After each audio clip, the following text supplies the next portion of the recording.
নমস্কাৰ বন্ধুসকল, মই হৰিহৰনাথ আৰু এক্সপান আসাম চেনেলটোলৈ আপোনালোকক স্বাগতম জনাইছোঁ। আশা কৰোঁ সকলোৱে ভালে আছে। আজি এটা খুব গুৰুত্বপূৰ্ণ ভিডিঅ' লৈ আপোনালোকৰ ওচৰলৈ আহিছোঁ। খুব গুৰুত্বপূৰ্ণ ভিডিঅ', ভালকৈ ভিডিঅ'টো চাব। তাৰপিছত ভিডিঅ'টোৰ বিষয়ে আমি আলোচনা কৰিম আৰু আপোনালোকৰো মতামত ল'ম ভিডিঅ'টো চোৱাৰ পিছত, আৰু আপোনালোকৰ মতামতটো আপোনালোকে কমেণ্টৰ জৰিয়তে জনাব। বলক ভিডিঅ'টো আৰম্ভ কৰোঁ। বিদ্যালয়ৰ ইউনিফৰ্ম পিন্ধি কৃষি পথাৰত এদল শিক্ষাৰ্থী। তাই মৰা ছাত্ৰই যদি হাল বাইছে, আনফালে আকৌ ৰোৱনীৰ ৰূপত ছাত্ৰীসকল।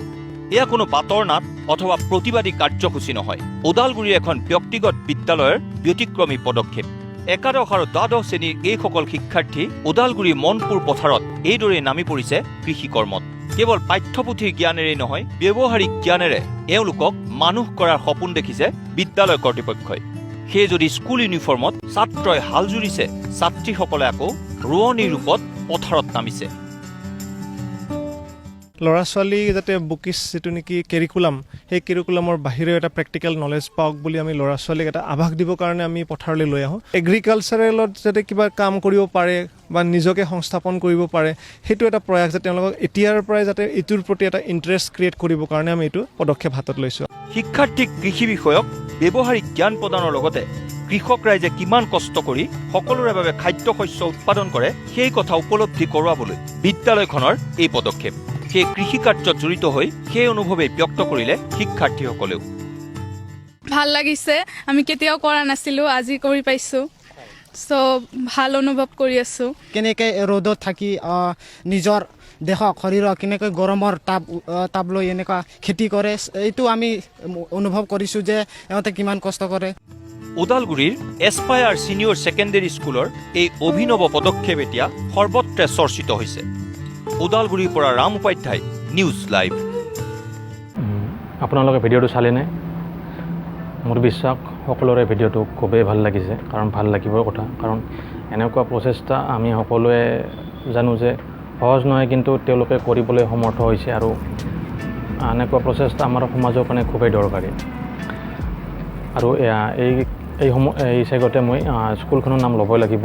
স্কুলখন হ'ল Udalguri aspire senior secondary school. আৰু এই স্কুলৰ যি কৰ্তৃপক্ষ, তেওঁলোকৰ এই প্ৰচেষ্টাৰ জৰিয়তে ছাত্ৰ ছাত্ৰীখিনিৰ আপোনাৰ কি হৈছে, আমাৰ মাটি পানী বায়ুৰ লগত আমাৰ কি সম্পৰ্ক, আমাৰ পৃথিৱীৰ লগত আমাৰ কি সম্পৰ্ক, সেই বিষয়ে তেওঁলোকে কিছু ধাৰণা আহিছে। কিছু আপোনাৰ প্ৰেক্টিকেল নলেজ, ব্যৱহাৰিক নলেজ তেওঁলোকে এটা পাইছে, যিটো খুবেই দৰকাৰী, বিশেষকৈ আজিৰ সময়ত। আমাৰ মানুহৰ প্ৰাথমিক প্ৰয়োজন তিনিটা: অন্ন, বস্ত্ৰ আৰু বাসস্থান। ইয়াৰ ভিতৰত অন্ন বা যিটো আমাৰ খাদ্য, সেইটো হ'ল চবতকৈ দৰকাৰী, কাৰণ খাদ্য নহ'লে আমি জীয়াই থাকিব নোৱাৰোঁ। আৰু সেই খাদ্যটোৱে আমাৰ প্ৰস্তুত কৰে কোনে কৰে? খেতিয়কসকলে। আৰু খেতিয়কসকলৰ মূল্য আমাৰ সমাজত কিমান আছে আমি সকলোৱে জানো। মই ভাবোঁ মুঠে মূল্য নাই, বা তেওঁলোকৰ কাৰণে কোনো বিশেষ ব্যৱস্থা নাই, বা তেওঁলোকক কোনো দাম দিয়া নাযায়, সন্মান দিয়া নাযায়। আৰু সেইবাবে কৃষিকৰ্ম বহুতে এৰিবলৈ লৈছে, আৰু অন্যান্য কিছুমান অসুবিধা আছে যাৰ কাৰণে তেওঁলোকে কৃষিকৰ্ম এৰিবলৈ লৈছে। এতিয়া চাকৰি, ব্যৱসায় বা দালালিত নামি গৈছে। আৰু যিহেতুকে কৃষকৰ সংখ্যা কমি গৈছে, লগতে জনসংখ্যা বৃদ্ধিৰ ফলত খেতি মাটিৰ পৰিমাণো কমি গৈছে। গতিকে বস্তুৰ মূল্য বৃদ্ধিটো স্বাভাৱিক। আজি যিখিনি মূল্য বৃদ্ধি আছে, আৰু 10 বছৰ পিছত আৰু বেছি হ'ব। সেইটো কোনো চৰকাৰে বা কোনো মানুহে কমাব নোৱাৰে, যদিহে আমি নিজে সেইখিনি কিছু দায়িত্ব লৈ নিজে যদি আগ নাবাঢ়োঁ। যেনেকৈ খেতিয়কসকলৰ প্ৰতি আমাৰ আৱেগ, অনুভূতি, দয়া বা সন্মান নোহোৱা হৈছে, ঠিক তেনেদৰে আমাৰ মা দেউতা, শিক্ষাগুৰু, জ্যেষ্ঠজন, সমাজ, দেশৰ প্ৰতি আমাৰ কোনো আৱেগ অনুভূতি নোহোৱা হৈছে, দায়িত্ববোধ নোহোৱা হৈছে। এতিয়া লাইফষ্টাইলটো কেনেকুৱা হৈছে সকলোৱে জানে। ডোণ্ট কেয়াৰ টাইপৰ হৈছে।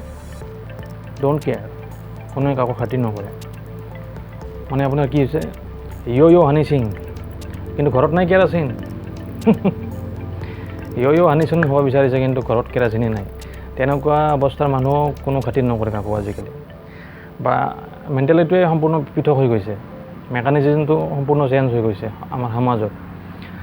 যিটো মই এই ক্ষেত্ৰত এইখিনিও কওঁ যে আমাৰ স্কুল চিলেবাছত কেইটামান বস্তু খুবেই গুৰুত্বপূৰ্ণ মানে কি ইনক্লুড কৰিব লাগে যে সমাজতন্ত্ৰটো প্লাছ দেশ প্ৰেম বা সমাজ প্ৰেমৰ যিটো এটা দায়িত্ববোধ সেইখিনি যাতে স্কুল কাৰিকুলামত সোমাই দিয়ে সেইটো খুব মোৰ হিচাপত খুব গুৰুত্বপূৰ্ণ কাৰণ এতিয়া আপুনি ভাল চাকৰি পাইছে শিক্ষা দীক্ষা কৰি যদি ঘৰত শান্তি নাথাকে তো সমাজতন্ত্ৰৰ জ্ঞানখিনি নাই শান্তি নাথাকে তেতিয়াহ'লে ডাঙৰ চাকৰিৰ কি লাভ আৰু যদি ব্যক্তিজন ভাল শিক্ষিত হৈ ইঞ্জিনিয়াৰ হৈ দেশৰ কোনো কামতে নাহে উল্টাকৈ দেশদ্ৰোহী তো তথাপিতো সেনেকুৱা মানুহৰ কি লাভ আছে তো সেইখিনি সমাজতন্ত্ৰৰ জ্ঞানখিনি প্লাছ দেশক প্ৰেমৰ বা সামাজিক দায়বদ্ধতাৰ জ্ঞানখিনি সৰুৰ পৰাই আমি স্কুলৰ ল'ৰা ছোৱালীৰ মাথাত সোমাই দিব পাৰিব লাগিব যাতে তেখেতে কোনো কাৰণতে দেশৰ বিৰুদ্ধে যাব নোৱাৰে সমাজৰ বিৰুদ্ধে যাব নোৱাৰে মা দেউতাৰ বিৰুদ্ধে যাব নোৱাৰে শ্ৰদ্ধা মনোভাৱ সদায় এটি থাকে তো সেইখিনি কাৰণে স্কুলত এইখিনি ইনক্লুড হ'বই লাগিব মোৰ হিচাপত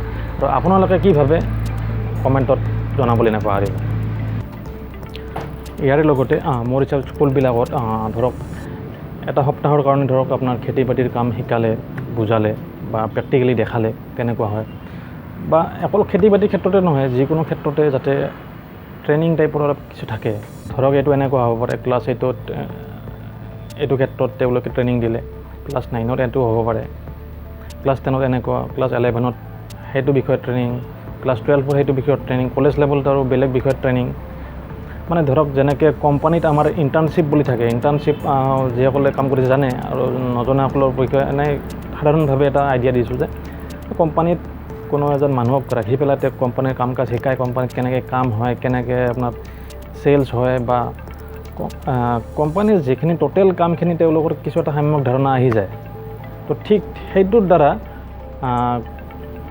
কি কয় এজন ষ্টুডেণ্টৰ আমাৰ বহুত লাভ হ'ব পাৰে আৰু এই যে ট্ৰেইনিঙৰ কথা কৈছোঁ সেইটো হ'লে ভৱিষ্যতে কেৰিয়াৰ গঠনৰ ক্ষেত্ৰতো ষ্টুডেণ্ট এজনৰ কাৰণে সেইটো বহুত লাভদায়ক হ'ব কাৰণ তেখেতে গম পাই যাব যে মোৰ কোনটো বিষয়ত ইণ্টাৰেষ্ট আছে আৰু সেইটো বিষয়ত যদি তেখেতে যায় তো তেতিয়া তেখেতৰ ছাকচেছ হোৱাৰ চান্সটো বহুত বাঢ়ি যাব গতিকে এইটো বিষয়তো এই যে ট্ৰেইনিং প্লাছ আপোনাৰ ইণ্টাৰ্ণশ্বিপ বা স্কুল কাৰিকুলামত আপোনাৰ সমাজতত্ত্ব প্লাছ আপোনাৰ দেশ প্ৰেমৰ এইখিনি ধাৰণা যে কিমান দৰকাৰী সেইটো বিষয়ে আপোনালোকে কমেণ্টত মোক নিশ্চয় জনাওক আৰু আপোনালোকৰ কমেণ্টৰ দ্বাৰা সঁহাৰি পালেহে মোৰ ভাল লাগে যে মই এটা ভাল মানে মতামত আগবঢ়াইছোঁ বা এটা বেয়া মতামত আগবঢ়াইছোঁ যিটো কোনো পচন্দ হোৱা নাই আপোনালোকে ক'লেহে বুজি পাম সেইখিনি নিশ্চয় আপোনালোকে কমেণ্টত জনাওক আৰু এই যে স্কুলখনে কৰিছে আপোনাৰ যিটো এক্টিভিটি কৰিছে খুবেই প্ৰশংসনীয় এইটো সকলো স্কুলে কৰক এইখিনি কাম এতিয়া ধৰক আমাৰ মাটি পানী বায়ুৰ লগত আমাৰ সম্পৰ্কটো থাকিলেহে আমি